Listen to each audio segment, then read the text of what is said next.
Good evening दोस्तों, आप सब कैसे हैं? आई होप आप सब बहुत ही अच्छे होंगे। दोस्तों, आज के समय में विद्यार्थियों की बात कोई नहीं करता है कि विद्यार्थियों का क्या हाल है, ठीक ना?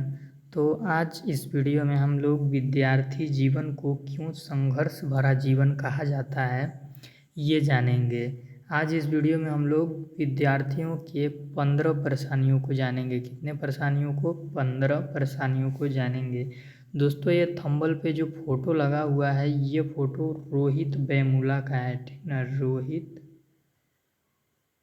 वेमुला रोहित वेमुला का है। ये एक विद्यार्थी ही थे जिन्होंने अपने जीवन में बहुत ही संघर्ष को झेला है। तो विद्यार्थियों के जीवन में जब भी संघर्ष की बात आती है तो एक आइकॉनिक पर्सन हैं विद्यार्थियों के लिए रोहित वेमुला जी, ठीक ना? यदि आप लोग इनकी प्रोफाइल को नहीं देखे हैं या फिर आप इनके जीवन के संघर्ष की कहानी नहीं जानते हैं तो आप इस चैनल को सब्सक्राइब कर लीजिएगा। हम इस चैनल पर आपको बताएंगे कि रोहित वेमुला के जीवन को संघर्ष भरा जीवन क्यों कहा जाता है और भारत देश के लिए वो एक हीरो क्यों कहलाएंगे, एक विद्यार्थियों के लिए कैसे वो आदर्श बनते हैं, आपको हम बताएंगे। चैनल को सब्सक्राइब कर लीजिएगा। विद्यार्थी जीवन को संघर्ष भरा जीवन क्यों कहा जाता है, इस वीडियो में आज जानने का हमारा मोटिव है, ठीक ना? तो दोस्तों, सबसे पहले विद्यार्थी यदि मान लीजिए कहीं पे एडमिशन ले लेता है तो उसके सामने पहली परेशानी क्या आती है? पहली परेशानी ये आती है दोस्तों कि उसे अपने बोर्ड, यूनिवर्सिटी पोर्टल का सही से ज्ञान न होना। जिस भी यूनिवर्सिटी या बोर्ड में वो एडमिशन लेता है उसे डिजिटली रूप से अपने यूनिवर्सिटी पोर्टल का सही से नॉलेज नहीं होता है, जिससे वह जिस यूनिवर्सिटी में पढ़ाई करता है उससे सही से जुड़ नहीं पाता है। मान लीजिए एग्जाम्पल के लिए कि यदि आप MGKVP यूनिवर्सिटी में पढ़ रहे हैं और यदि MGKVP के पोर्टल का आपको सही से ज्ञान नहीं है तो आपको क्या क्या दिक्कत होंगी। आप MGKVP का सिलेबस नहीं देख पाएंगे, MGKVP का आप एकेडमिक कैलेंडर नहीं देख पाएंगे और MGKVP में एग्ज़ाम सेमेस्टर वाइज या ईयर वाइज किस मंथ से होगा, टाइम टेबल कब आएगा, एडमिट कार्ड कब आएगा, ये सब जानकारी से आप दोस्तों अवगत नहीं हो पाते हैं, ठीक ना? ये सब जानकारी से आप अवगत नहीं हो पाते हैं। तो छात्रों की ये बहुत ही बड़ी समस्या है कि उन्हें अपनी यूनिवर्सिटी और बोर्ड का सही से ज्ञान नहीं हो पाता है, ठीक ना? तो दूसरी समस्या पे बात करते हैं दोस्तों की, और भी दूसरी समस्या क्या है, ठीक ना? तो दूसरी समस्या क्या है दोस्तों कि अन्य चीज़ों की चिंता हर वक्त करना। एक विद्यार्थी जब कहीं भी अध्ययन करने जाता है तो पढ़ाई की चिंता तो होती है, लेकिन पढ़ाई के अलावा उसे अन्य चीज़ों की भी चिंता हर वक्त होती रहती है, जिससे कि उसके पढ़ाई पर एक बहुत ही बुरा असर पड़ता है, उसके अध्ययन में कहीं न कहीं बाधाएँ आती हैं, ठीक ना? तो वो अन्य चिंता किस किस चीज़ की है? जैसे छात्रवृत्ति आ जाए मेरा, जो बच्चे आर्थिक स्थिति से कमज़ोर होते हैं वे छात्रवृत्ति का फॉर्म भरते हैं, उनको हर वक्त ये टेंशन सताता रहता है कि छात्रवृत्ति काश आ जाता मेरा तो आगे की मुश्किलें कुछ आसान हो जाती, ठीक ना? रूम का रेंट देना होगा। जो विद्यार्थी बाहर में रहकर पढ़ाई करते हैं उनके रूम का एक रेंट होता है, क्योंकि सबको हॉस्टल तो प्रोवाइड होता नहीं, और अगर हॉस्टल प्रोवाइड होता भी है तो हॉस्टल का भी कुछ ना कुछ रेंट देना होता है, ठीक ना? तो उनको ये पढ़ाई के साथ ये भी चिंता होती है कि रूम का रेंट देना होगा मुझे, ठीक ना? उसके बाद अब बाहर में बच्चा पढ़ाई कर रहा है तो गैस पे खाना बनाएगा, गैस भी ख़त्म होने का एक डर रहता है कि गैस ख़त्म होने वाला है, पैसे कहाँ से आएंगे गैस भरवाने का, ठीक ना? घर से पैसे मंगाना है, या मान लीजिए कि मंथली जो विद्यार्थियों की खर्चा होती है वो खर्चा ख़त्म होने पे ये भी होता है कि घर से अगले महीने का पैसा मंगाना है। तो दूसरी जो प्रॉब्लम थी वो किससे रिलेटेड है? ये प्रॉब्लम आपका रिलेटेड है मनी से, ठीक ना? यानी कि पैसा हो तो ये सब प्रॉब्लमों का हल हो सकता है। तो आइए और विद्यार्थियों की क्या परेशानियां हैं जानते हैं। शिक्षा का एकमात्र उद्देश्य ज्ञान प्राप्त करना से दूर रहना। इसका क्या अर्थ है दोस्तों? इसका अर्थ ये है कि जब विद्यार्थी कोई भी पढ़ाई करता है तो उसका उद्देश्य होता है कि अच्छी नौकरी पाना है, अच्छी गाड़ी लेनी है, अच्छी बंगला बनाना है और अमीर बनना है। लेकिन अगर आप असल विद्यार्थी हैं तो जब तक आपके शिक्षा का ड्यूरेशन है, अवधि है, तब तक आपका एकमात्र उद्देश्य होना चाहिए और वो उद्देश्य है ज्ञान प्राप्त करना। यदि आप अपने जीवन में अध्ययन के दौरान अपने अध्ययन के उद्देश्य को एकमात्र उद्देश्य ज्ञान प्राप्त करना बना लेते हैं तो आप संघर्षों से कभी डरेंगे नहीं। तो विद्यार्थियों की ये भी परेशानियाँ होती हैं कि वे अपने उद्देश्य से ही दूर रहते हैं, ठीक ना। वे कुछ और उद्देश्य लेकर पढ़ाई करते हैं, लेकिन असली उद्देश्य होता है ज्ञान अर्जित करना, ठीक ना। दूसरी और समस्या को जानते हैं, कॉलेज में प्रेयर न होना जिससे छात्र धर्म को न निभा पाना। अब जो एक अच्छे विद्यार्थी होते हैं उनके लिए ये भी परेशानी है, जैसे कि वो अलग अलग कॉलेज अलग अलग यूनिवर्सिटी में पढ़ाई करने जाते हैं तो हर कॉलेज हर यूनिवर्सिटी की परंपराएं सभ्यताएं अलग अलग होती हैं। कहीं पर प्रेयर नहीं होता है, कहीं पर प्रार्थना नहीं होता है। तो अच्छे विद्यार्थी प्रार्थना करना चाहते हैं, वे पढ़ाई शुरू करने से पहले एक प्रार्थना करना चाहते हैं जिससे उनको एक मोटिवेशन मिलती है। तो हर कॉलेज में प्रार्थना नहीं होता है जिससे छात्रों को लगता है कि हम अपने धर्म को सही से नहीं निभा पा रहे हैं, ठीक ना। तो कॉलेजों में प्रेयर होना बहुत ही ज़रूरी होता है। और क्या समस्या है, शिक्षकों के द्वारा Q&A की स्वतंत्रता न होने से छात्रों का विषयवार पकड़ कमज़ोर होना, ठीक ना। शिक्षकों के द्वारा, जैसे कि विद्यार्थी मान लीजिए अध्ययन कर रहा है तो Q&A का अर्थ होता है क्वेश्चन आंसर, ठीक ना। तो जो विद्यार्थी है वो कभी कभी अपने टीचर से क्वेश्चन नहीं कर पाता है, ठीक ना। Q&A यानी कि क्वेश्चन नहीं पूछ पाता है स्टडी के दौरान, वो डरता है कि यदि मैं काउंटर क्वेश्चन करूंगा या क्रॉस क्वेश्चन करूंगा तो कहीं शिक्षक मुझे डांट न दे, डांट कर चुप न करा दे, क्लास के सामने हमारी बेइज्जती न कर दे। तो कुछ शिक्षक होते हैं विद्यार्थियों को डरा देते हैं जिससे कि वे अपना क्रॉस क्वेश्चन पूछने से वंचित रह जाते हैं। उनके मन में अनेक प्रकार की डर बन जाती है कि पूछेंगे तो डांट देंगे, ठीक ना। तो ये Q&A पूछने की स्वतंत्रता भी कहीं कहीं नहीं होती है, जो कि स्टूडेंटों की ये बड़ी समस्या के रूप में सामने आती है, ठीक ना। आगे बढ़ते हैं। आगे क्या है दोस्तों, विद्यालयों के द्वारा अन्य स्कीम से परेशान होना, जैसे टूर पर जाना है, ठीक ना। विद्यालयों के द्वारा अलग अलग प्रकार के स्कीम लाए जाते हैं विद्यार्थियों के लिए कि जैसे कि इस क्लास के बच्चे को गर्मी के दिनों में इस टूर पे जाना है और जो बच्चा पैसा देने से मना करेगा वो उसका सेशनल नंबर या प्रैक्टिकल नंबर काट दिया जाएगा। ये टूर एक प्रकार का प्रैक्टिकल है, जिसको जाना है नहीं जाना है दोनों को पैसा देना होगा। तो मेन पैसा से ही मुद्दा जुड़ा होता है। तो इस प्रकार की जो स्कीम इस प्रकार की जो स्कीम कॉलेजों के द्वारा लाई जाती है, इससे भी विद्यार्थियों का इनडायरेक्टली रूप से शोषण होता है, ठीक ना। विद्यार्थी इससे भी बहुत ज़्यादा तनाव व चिंता में आ जाते हैं। अगला क्या है दोस्तों, विभिन्न प्रकार के डिस्ट्रैक्शन विभिन्न प्रकार के डिस्ट्रैक्शन से बचना। डिस्ट्रैक्शन किसे कहते हैं, जैसे कि विद्यार्थी का कुछ लक्ष्य है तो वो अपने लक्ष्य से भटक जा रहा है, तो ऐसी चीज़ों को डिस्ट्रैक्शन बोलते हैं, ठीक ना। तो विद्यार्थी जब पढ़ाई करता है तो उसके पढ़ाई के समय में बहुत सारे प्रकार के डिस्ट्रैक्शन आते हैं, ठीक ना, जिससे वे अपने लक्ष्य से भटक सकता है। वो डिस्ट्रैक्शन किस तरीके के होते हैं, जैसे सांसारिक मोह माया। सांसारिक मोह माया किसे कहेंगे, जैसे इसमें फैमिली पहले नंबर पे आता है। कुछ बच्चे क्या होते हैं कि अपने माँ बाप, भाई भैया बहन से बहुत प्यार करते हैं, उनके प्यार की एक सीमा पार होती है, ठीक ना। एक सीमा मतलब बहुत अंततः प्यार करते हैं।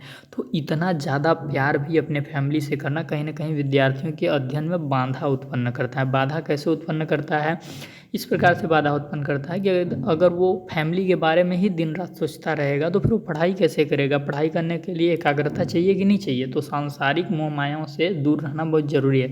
फैमिली से प्यार कीजिए, लेकिन कभी कभी आप टाइम निकाल कर अपने माँ बाप से बात कर लीजिए, ठीक ना। इस प्रकार की परेशानियाँ भी रहती हैं। और ऐसे जो सांसारिक मोह माया होते हैं वो विद्यार्थियों को अपने आप हो जाती हैं, क्योंकि कुछ कुछ विद्यार्थियों की आर्थिक स्थिति माँ पिता की बहुत दयनीय होती है। कुछ बच्चे किसान के लड़के होते हैं तो वो अपने माँ बाप के बारे में अच्छे से सोचते रहते हैं। ये एक प्रकार की मोटिवेशन भी उनको दे सकती है। दोनों संदर्भों में हम इस चीज़ को ले सकते हैं। अगर विद्यार्थी पॉजिटिव रूप से अगर सोचता है और सोच के उसको मोटिवेशन आती है तो ये कोई दिक्कत नहीं है, लेकिन यदि सोच के ही रहता है और उससे उसके अध्ययन में बाधा आती है तो ये कहीं ना कहीं माइनस में भी ले जाता है, ठीक ना। उसके बाद GF यानी गर्लफ्रेंड। कुछ बच्चे स्टडी के दौरान गर्लफ्रेंड बना लेते हैं, जिसके कारण उनके स्टडी यानी पढ़ाई का पूरा चौपट हो जाता है, वो कुछ भी पढ़ाई नहीं कर पाते। और जो बच्चे पढ़ाई के दौरान गर्लफ्रेंड बनाते हैं मैं इसको बिल्कुल भी समर्थन नहीं करता हूँ। ये मैं मानता हूँ विद्यार्थियों की एक बहुत बड़ी परेशानी है कि वे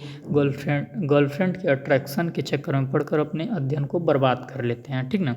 उसके बाद बॉयफ्रेंड, जो लड़कियाँ अध्ययन करने जाती हैं वो अपना बॉयफ्रेंड बनाती हैं, या बॉयफ्रेंड लड़कों के लिए भी है। लड़के क्या करते हैं, कुछ गर्लफ्रेंड तो नहीं बनाते लेकिन अपने बॉयज़ में ही फ्रेंड बना लेते हैं, ठीक ना। तो बॉयज़ में भी यदि वो गलत प्रकार के फ्रेंड बना लेते हैं तो उनसे उनके अध्ययन में बाधा आता है। वो पढ़ते रहते हैं, उनका दोस्त आता है और कहता है चलो घूमने मार्केट चलना है, पैसे मैं दूंगा। पैसे भले वो देगा लेकिन समय आपका बर्बाद होगा और समय टाइम आपका बर्बाद होगा, ठीक ना। तो इस प्रकार की मोहमाया से विद्यार्थियों को बचना चाहिए, ठीक ना। अगला क्या है, ऐसी किताबें और अध्ययन सामग्री विद्यार्थी को न मिल पाना जो उसके पाठ्यक्रम से मैच करती हो। एग्जाम्पल, अलग अलग राइटर के बुक होते हैं जिनमें कि अपना पाठ्यक्रम मैच नहीं खाता है। ये बहुत ही एथेंटिक प्रॉब्लम है विद्यार्थियों की कि वो जिस भी यूनिवर्सिटी से पढ़ाई करते हैं, ठीक ना, तो उनको वो किताबें नहीं मिल पाती हैं जो उनके यूनिवर्सिटी के सिलेबस से मैच खाती हों, ठीक ना। वो किताबें कुछ अलग अलग प्रकार की कॉलेजों के लाइब्रेरियों में मिलती है जिससे उसका सिलेबस मैच नहीं खाता है, तो विद्यार्थियों को थोड़ा दिक्कत होती है। और क्या है कि अलग अलग राइटर, बहुत सारे राइटर के बुक होते हैं, तो ये भी कन्फ्यूजन रहता है किस राइटर्स का बुक लें कि अच्छा हो, उससे अपना पाठ्यक्रम मैच खाए। तो एक सिलेबस मैच न करना, ऐसी किताबों का उपलब्धि होना, ये भी कहीं ना कहीं माइनस पॉइंट है। कॉलेज के लाइब्रेरी में यूनिवर्सिटी की ही बुक रखनी चाहिए जो उस यूनिवर्सिटी की है, क्योंकि उस यूनिवर्सिटी की रहेगी तो उससे सिलेबस सही से मैच खाएगा, ठीक ना। आगे बढ़ते हैं। आगे क्या है दोस्तों, कॉलेज में छुआछूत, भेदभाव, first bencher, back bencher, ragging से डिमोटिवेट होना, ये विद्यार्थियों की बहुत बड़ी प्रॉब्लम है, ठीक ना। विद्यार्थी इससे इतने डिमोटिवेट हो जाते हैं कि कुछ कहीं तो आत्महत्या तक कर लेते हैं। तो ये प्रॉब्लम मेरे हिसाब से बहुत जल्दी ख़त्म होनी चाहिए। छुआछूत क्या है दोस्तों, भेदभाव क्या है। छुआछूत के अंदर वो आता है जो लोअर कैटेगरी के विद्यार्थी होते हैं, ठीक ना, जो अनुसूचित जाति या अनुसूचित जनजाति के विद्यार्थी होते हैं, एससी और एसटी के, उससे जो जनरल और ओबीसी वाले बच्चे होते हैं वो थोड़ा दूर रहते हैं, उन्हें साथ में नहीं रखते हैं। अपने जो ब्राह्मण, क्षत्रिय, ओबीसी जो भी ये हैं थोड़ा सा भेदभाव करते हैं। तो ये चीज़ें ना, मतलब ये छुआछूत करते हैं, छुआछूत करते हैं कि मैं तुम्हारा छुआ नहीं खाऊंगा या तुम्हारे बगल में मैं तुम्हें नहीं बैठाऊंगा, जिसका सामना अम्बेडकर साहब को करना पड़ा था। भीमराव अम्बेडकर साहब भी छुआछूत के ही चलते थोड़ा डिमोटिवेट हुए थे। तो विद्यार्थियों की परेशानियों में इसको शामिल करना बहुत ज़रूरी था। भेदभाव क्या है दोस्तों, भेदभाव ये नहीं है कि मतलब आप लोअर कैटेगरी, मतलब कि आप एससी एसटी हैं तो जनरल ओबीसी आपसे भेदभाव करेगा। भेदभाव स्कूल और कॉलेज में इस हिसाब से भी की जाती है कि यदि आप पढ़ने में कमज़ोर हैं तो जो पढ़ने में तेज़ विद्यार्थी है वो आपसे ज़्यादा बनेगा कि हम पढ़ने में बहुत ज़्यादा तेज़ हैं। लेकिन ये एक विद्यार्थी का गुण नहीं है। विद्यार्थी को कमज़ोर विद्यार्थी के सामने भी अपने आप को एकदम सहम से प्रदर्शित करना चाहिए और उसे अपना ज्ञान देना चाहिए ताकि वो भी उसके लेवल में आ जाए। कमज़ोर विद्यार्थियों से दूर नहीं जाना चाहिए। कमज़ोर विद्यार्थियों को अपनी शरण में लेकर उन्हें ज्ञान की प्राप्ति करवानी चाहिए, ठीक ना। तो उनसे भेदभाव नहीं करना चाहिए। यदि कोई कमज़ोर विद्यार्थी भी है तो उसको अपना सहयोग देना चाहिए और उसको समझाना चाहिए, उसके अंदर जो कमियां हैं उसको बताना चाहिए। ये एक होशियार बच्चे या फिर पढ़ने में जो तेज़ विद्यार्थी है उसका कर्तव्य होता है, ठीक है। फर्स्ट वेंचर, बैक वेंचर की क्या समस्या होती है कि कुछ कॉलेज के बच्चे उदंड टाइप के होते हैं या पढ़ने में तेज़ होते हैं, वो पहले दूसरे डेस्क पे अपना कब्जा कर लेते हैं कि पहले टेबल पे मैं बैठूंगा, सेकंड पे मैं, थर्ड पे मैं, जिससे क्या होता है कि पढ़ने वाला विद्यार्थी को पीछे बैठना पड़ता है। पढ़ने वाला विद्यार्थी नहीं चाहता है कि मैं पीछे बैठूं। और कुछ कुछ बच्चों को जैसे कि सही से न दिख पाना, नेत्रों में कमजोरी होना, ठीक ना, तो उनको आगे बैठना होता है। या फिर जो कम सुनते हैं वो आगे बैठेंगे तब तो टीचर की आवाज़ सुनेंगे, तो उनको ज़बरदस्ती पीछे ही बैठाया जाता है, वो उनको आगे बैठने नहीं दिया जाता है। अगर वो आगे बैठ भी गए किसी से गलती से दिन, तो उनका बैग वगैरह उठा के फेंक दिया जाता है। तो ये चीज़ें भी विद्यार्थियों की परेशानियाँ हैं। रैगिंग से डिमोटिवेट होना, आप लोगों ने रैगिंग का नाम तो भली भांति सुना होगा। यदि आप कॉलेज, यूनिवर्सिटी कहीं भी जाते हैं तो अलग अलग विभिन्न प्रकार की रैगिंग किया जाता है कि टीचर से ये बोल के आओ या सीनियर से कुछ। तो ये रैगिंग भी बहुत ख़राब चीज़ होती है। इससे भारत में बहुत ज़्यादा आत्महत्याएं हुई हैं, जो कि अब रैगिंग बंद कर दी गई है, पर फिर भी कुछ कॉलेजों में होती है, लड़के इंटरटेनमेंट करने के लिए करते हैं, जो मेरे हिसाब से बिल्कुल गलत है, ठीक ना। ये होता है कि रैगिंग से एक अलग प्रकार की स्किल्स, एक अलग प्रकार की कौशल बच्चों के अंदर आ जाती है, लेकिन रैगिंग का ज़्यादातर परिणाम बच्चों को नुकसानदायक ही हुआ है। कहीं कहीं बच्चे आत्महत्याएँ भी कर लिए हैं, तो मैं इसका समर्थन नहीं करता हूँ, ठीक ना। विद्यार्थी द्वारा अपना खाना समय से न बना पाना, जिससे कुपोषण का शिकार होना। विद्यार्थी जीवन की ये भी एक बहुत बड़ी संघर्ष है कि विद्यार्थी अपना खाना समय से नहीं बना पाता है। वो खाना बनाने में अत्यंत आलसी होता है, ठीक ना। तो खाना यदि आप समय से नहीं बनाएंगे तो पहला तो कुपोषण के शिकार होंगे, और जब खाना खाएंगे नहीं तो एनर्जी आएगी कहाँ से, और एनर्जी जब नहीं आएगी तो आप अध्ययन नहीं कर पाएंगे। तो अध्ययन करने में एक ये भी बाधा है कि यदि आप खाना समय से नहीं बनाते हैं तो आप अपने अध्ययन को कंटिन्यू निरंतर नहीं रख पाएंगे, ठीक। उसके बाद क्या है कि एग्ज़ाम सेंटर के समय रूम बदलना या दूसरे जगह जाकर रहने में भारी खर्चा का डर। अब देखिए, आप किसी भी यूनिवर्सिटी में किसी भी स्ट्रीम से किसी भी कोर्स की पढ़ाई कर रहे हैं तो उसका एग्ज़ाम होना तय है, और एग्ज़ाम सेल्फ सेंटर नहीं होता है। बहुत ही कम कॉलेजों में ये सेल्फ सेंटर एग्ज़ाम होता है। यदि कहीं और सेंटर आपका जा रहा है तो मान लीजिए कि 10 किलोमीटर 20 किलोमीटर दूर चला गया, तो रूम बदलने का एक टेंशन हो जाता है कि यहाँ से रूम छोड़ के अब सेंटर, एग्ज़ाम सेंटर जहाँ फंसा है वहाँ रूम ले जाना पड़ेगा, या रूम नहीं भी ले जाते हैं तो रोज़ वाहन से आने जाने का किराया, एक भारी भरकम खर्चा का डर हो जाता है कि इतने पैसे कहाँ से आएंगे, कैसे एग्ज़ाम दे पाएंगे। तो एग्ज़ाम के समय ये एक प्रकार का जो प्रेशर विद्यार्थियों के ऊपर बनता है बहुत ख़राब होता है, क्योंकि एग्ज़ाम के समय विद्यार्थियों को एकदम रिलैक्स माइंड का होना चाहिए। उनके ऊपर किसी भी तरह की प्रेशर नहीं होनी चाहिए, इससे उनके एग्ज़ाम पे बहुत ही बुरा असर पड़ता है, ठीक ना। अगला क्या है दोस्तों, विद्यार्थियों द्वारा टाइम टेबल सही न बना पाना। विद्यार्थी यदि पढ़ना चाहता है तो उनको दिनचर्या भी बनाना होता है कि वो कितने बजे पढ़ेगा, कितने बजे खाना बनाएगा, कितने बजे नहाएगा, कितने बजे क्या करेगा, ठीक ना। तो इस प्रकार की जो उनकी समस्या है, वो टाइम टेबल वगैरह सही से नहीं बना पाते हैं, ये जिससे वे सही से अध्ययन नहीं कर पाते हैं। आपका टाइम टेबल सही रहेगा, दिन का रूटीन सही रहेगा, तभी तो आप सो भी पाएंगे, जग भी पाएंगे सही से। तो विद्यार्थियों को एक आदर्श दिनचर्या बनाना चाहिए। उनको अच्छे विद्यार्थियों से सलाह ले लेनी चाहिए, अपने पेरेंट्स या अपने टीचर से कहीं से भी कंसल्ट करके एक सही टाइम टेबल का प्रारूप तैयार करना चाहिए। और यदि आप सही टाइम टेबल नहीं बना पाते हैं तो इस चैनल को सब्सक्राइब कर लीजिएगा, आपको यहाँ पे टाइम टेबल बनाना हम सिखाएंगे, ठीक ना। इस अवस्था में एकाग्रता की कमी होना शिक्षा के प्रति, ये बहुत ही बड़ी विद्यार्थियों की समस्या है। इस अवस्था में क्या होता है कि बच्चा किशोरावस्था से उत्तरावस्था में आ जाता है, ठीक ना। यदि आपने बाल विकास पढ़ा है तो उत्तर अवस्था या प्रौढ़ावस्था में भी विद्यार्थी कभी कभी पहुंच जाता है, यूजी पीजी पीएचडी की पढ़ाई करते वक्त, ठीक ना। तो इस अवस्था में क्या होता है कि बच्चे का जो मन होता है वो एक जगह नहीं होता है। बालक का मन कई जगह में भ्रमण करता रहता है। जैसे पॉलिटिक्स के प्रति उसका लगाव बहुत ज़्यादा देखने को मिलता है, और आर्ट फील्ड में भी उसका लगाव, जैसे कि एक्टर एक्ट्रेस बनना, उसमें भी उसका लगाव काफ़ी रहता है। शिक्षक बनना, अन्य अन्य फील्डों में मतलब उसकी माइंड भ्रमण करती रहती है, माइंड एक जगह कंसल्टेंट नहीं रहता है, तो वो कॉन्सनट्रेट की कमी होती है, ठीक ना। तो इस अवस्था में विद्यार्थियों की एक बहुत बड़ी समस्या है कि अपने सिलेबस के प्रति उनका कॉन्सनट्रेट नहीं बन पाता है, ठीक ना। तो ये भी एक समस्या है। कम नंबर या फेल होने का डर सताना, ये कैसा है दोस्तों, इसको भी जान लीजिए। मान लीजिए कि आप इंटर में ही पढ़ रहे हैं और आपने मैथमेटिक्स ले लिया है, ठीक ना।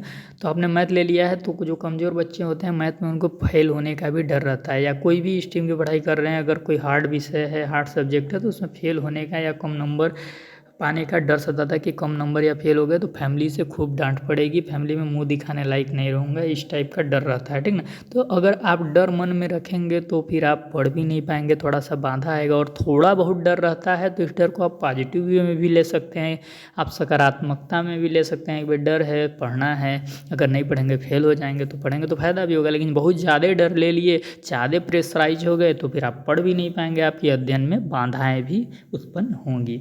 अच्छे मित्र न मिल पाना, नए वातावरण में कंफर्ट न हो पाना।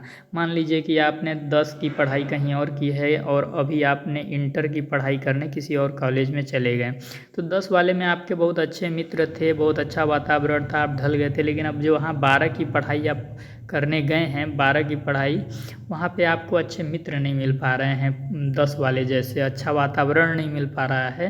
तो अच्छे मित्र न मिल पाने और अच्छे वातावरण न मिल पाने के कारण जो विद्यार्थी होता है वो ग्रुप डिस्कशन नहीं कर पाता है, ग्रुप में पढ़ाई नहीं कर पाता है, ठीक ना। तो ये भी एक प्रकार की कमी होती है। तो दोस्तों, ये जो यूट्यूब चैनल है, इस चैनल का नाम आप लोग देख ही लिए होंगे, स्टूडेंट सर्विस जंक्शन है, ठीक ना। स्टूडेंट सर्विस जंक्शन यानी विद्यार्थियों की सेवा के प्रति ये चैनल पूरी तरीके से समर्पित है, विद्यार्थियों के लिए समर्पित है। आज के इस भागदौड़ में विद्यार्थियों के प्रति कोई बात नहीं करता है। तो इस चैनल पर विद्यार्थियों से रिलेटेड बहुत सारे कंटेंट अपलोड होंगे जो आपके जीवन में संघर्षों को दूर करने में सहायक होंगे, ठीक ना। तो आप इस चैनल को सब्सक्राइब कर लीजिएगा। आप किसी भी बोर्ड या किसी भी यूनिवर्सिटी से पढ़ाई कर रहे हैं, आपको किसी भी प्रकार की कोई समस्या हो रही है, तो आप कमेंट सेक्शन में अपना सुझाव या अपनी समस्या को लिखें, हम आपकी समस्या को दूर करने का पूरा प्रयास करेंगे। वीडियो को देखने के लिए धन्यवाद दोस्तों। जय भीम, जय बाबा साहब अम्बेडकर।